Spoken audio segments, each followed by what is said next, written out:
Have you ever stopped to think about how an entire civilization really holds itself together? I mean, it's not just about laws and leaders, right? What if it was a deep, shared understanding of the universe itself? Well, today we're diving into how ancient Chinese cosmology wasn't just some abstract philosophy. It was literally the operating system for an empire. It was a blueprint written in the stars and built right here on Earth.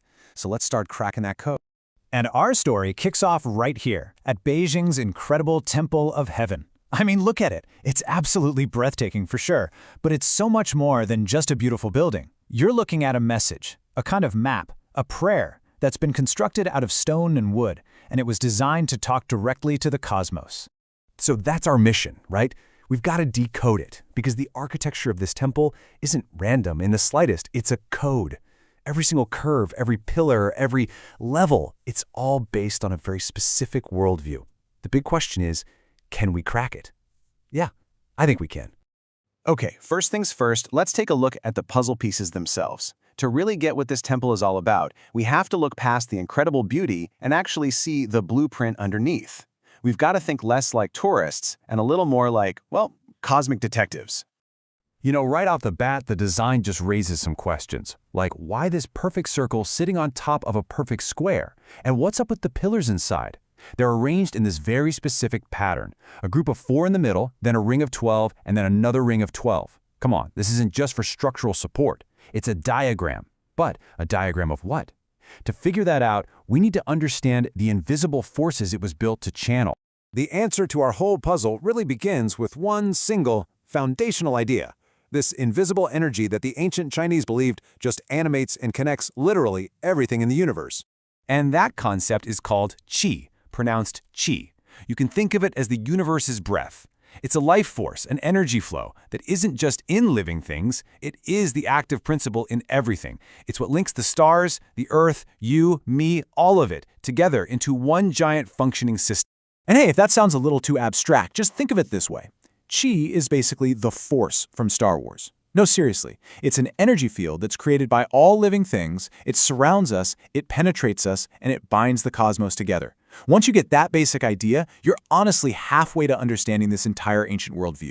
So, okay, if qi is the universe's energy, how does it actually work? What are the rules of the road?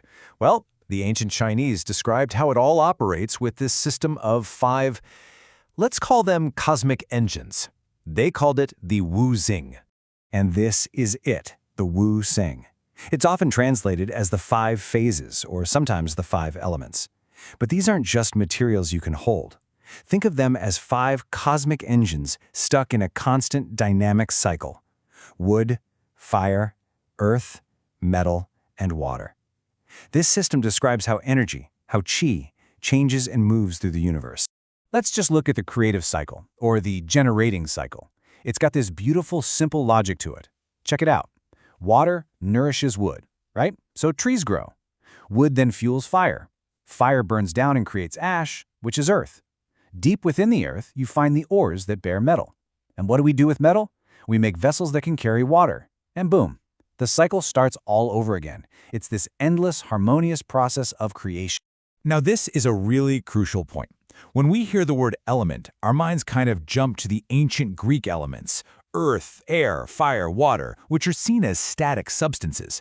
But the Chinese phases are totally different. They're all about process. They're about change. Wood isn't just a block of wood. It's the process of growing. Fire isn't just a flame. It's the process of energetic expansion. Getting that distinction is absolutely key. Okay, so now we have our keys to the code. We've got qi, the life force, and we've got Wu Xing, the 5 phases that direct that force. Now, let's head back to the Temple of Heaven and unlock its secrets. This, right here, is where it all clicks into place. So, remember that first question we had? Why is the main hall circular?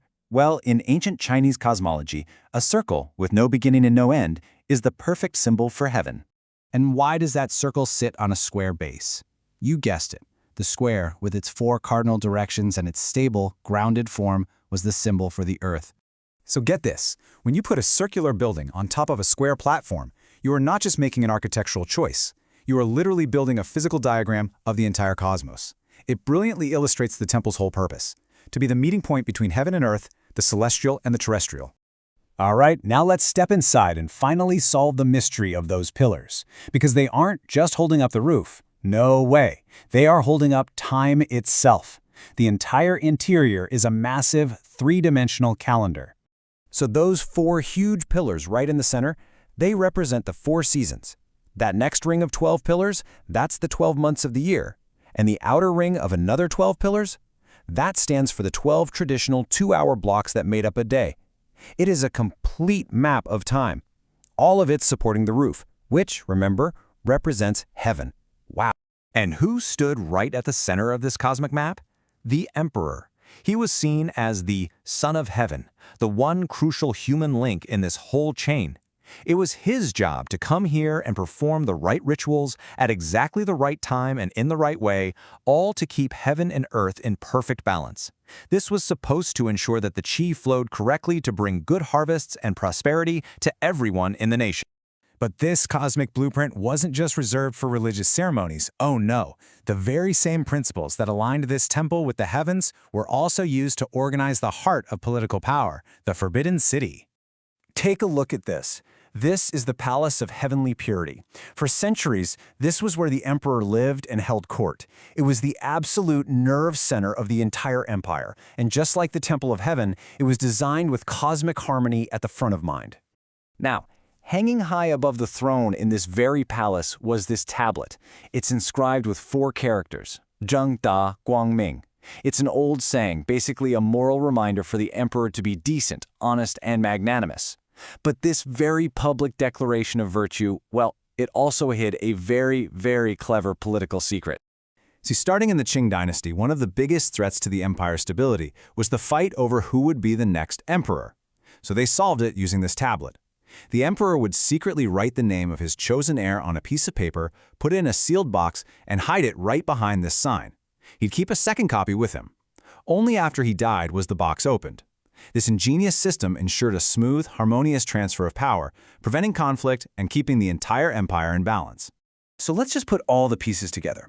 You have qi, this fundamental life force of the universe. You have the Wu Xing, the 5 phases that govern how that energy flows. You have architecture and rituals that act as physical diagrams of the cosmos, and all of that is tied to a political system designed specifically to maintain that cosmic harmony. It's a complete, elegant, and incredibly powerful blueprint for an entire civilization. And all of this leaves us with one last big thought. This was a civilization that built its most important structures to be physical representations of its deepest understanding of reality.